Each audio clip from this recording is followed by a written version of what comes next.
Hello, welcome back to our channel. Today, we've got a really fascinating story for you.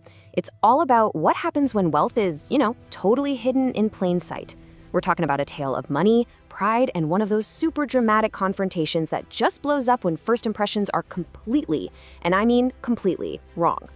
So our story kicks off in this pretty high-end department store, Macy's, and we meet our main guy, James. Now, James just came into some money, and this guy is usually super frugal, right? But he decides, you know what? I'm gonna treat myself. He wants to invest in something he'll use every single day. Some really good, high-quality bedding.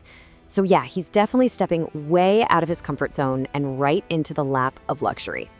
And right away, you can kind of see where the trouble is gonna start. The way he looks just does not match what's really going on. I mean, James rolls up on a bicycle, he's wearing these shabby clothes, slippers. He looks completely out of place. But here's the kicker, the big twist. Tucked away in his pocket, he's carrying $6,000 in cash. He's basically a walking contradiction, and nobody in that store has any idea. Okay, and just to add another layer of mystery to this whole thing, it's not just the other shoppers giving James the side eye. There's this other guy, Arthur Ryan, who's watching him from a distance. Turns out he's been looking for James all day for some mysterious Mr. Davis. So while James is about to walk into one showdown, there's a whole other situation brewing in the background that he knows absolutely nothing about. So James is inside, and this polite salesperson comes up to him. She takes one look at his clothes and, smartly guides him over to one of the more, let's say, affordable luxury options. She points out a blanket and says it's relatively good and cheap.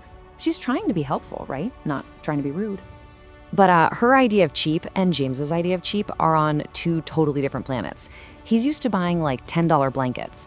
So when she says this one is only $200, he's just floored. You can just imagine the sticker shock. This place is on a whole other level, and he is feeling it. And then, out of nowhere, bam! This loud, super arrogant voice just cuts right through the quiet of the store. The comment is so rude, so condescending, and it's aimed right at James. You know that moment? The one where the whole store just goes silent and everyone turns to see who just said that? And there he is. The source of the voice is this guy, David Smith. Just picture him, pot-bellied, fiddling with a big gold ring, just oozing arrogance. He's a real estate tycoon, and he's looking at James with just pure contempt. He sized him up in a split second based on his clothes and decided he's worthless. So the salesperson, bless her heart, politely tells him that James was first. But David isn't having any of it. His arrogance just kicks into overdrive. He turns to James, whips out a wad of cash, and offers him $200. Just like that, a bribe to step aside. He's totally assuming this poor boy will just grab the easy money. Okay, so now the tension in the store is just, you could cut it with a knife. Everyone is watching, including our mystery man Arthur, who's still lurking somewhere. And the expectation is pretty clear, right?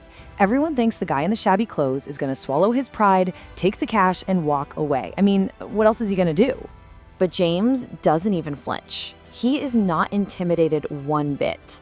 And to the absolute shock of everyone watching, he just calmly reaches into his own pocket. He doesn't even say anything. He just pulls out his own fat stack of cash. That one move just sends a message loud and clear. The game has just changed. And in a move that absolutely no one saw coming, James slaps $500 down in front of David Smith. He more than doubles the guy's offer. He completely flips the script and just publicly humiliates this rich tycoon. See, this isn't just about his spot in line anymore. This is about James completely demolishing every single one of David's assumptions. The reaction is just instantaneous. A wave of pure shock just ripples through the entire store. The sales assistant's jaw is on the floor. Arthur, the guy watching, is stunned. David's companion can't believe it. And David Smith himself, he is just completely floored. Nobody, and I mean nobody, saw this coming. Now, you have to remember, David Smith is a real estate tycoon. He's worth millions. His ego is probably bigger than his bank account. And it just got stomped on, in public, right in front of his mistress. There is no way he is going to let this shabby-looking kid get the last word. This is all about pride now. Nothing else matters. So what's his move? He goes all in. He's furious. He yanks out even more cash, slams $1,000 on the counter, and just glares at James. Forget about the blanket. This has turned into a raw, ugly battle of pride and money. And James, he doesn't even blink. He just calmly reaches back into his pocket, says nothing, and counters David's bet by slapping down another stack of his own bills. It's how casual he is about it that's so powerful. It's almost as shocking as the money itself. And then with this just quiet, cool confidence, he says, 2,000, just wait your turn, dude.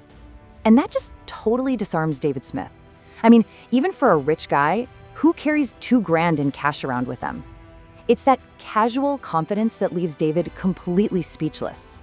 So with the showdown seemingly over and won, James just dismisses David, like he's nothing more than a fly buzzing around his head.